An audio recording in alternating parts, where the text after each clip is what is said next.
of the week. The bird of the week this week is the common grackle.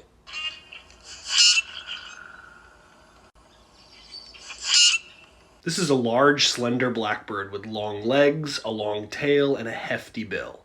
They have bright gold eyes. Adult males can appear quite dark, but in strong light they have an iridescent blue head and a shiny bronze body. The females are less glossy, slightly smaller, and overall more brownish. Common grackles often form huge flocks, especially in winter. They eat mostly seeds, especially farmed grains like corn and rice. They live year-round in eastern parts of the United States, and in summer their range expands north and west.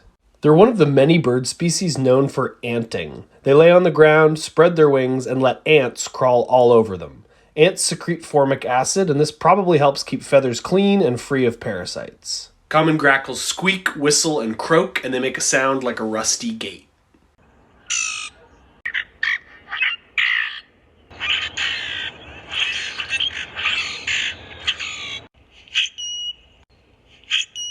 Tune in next week for another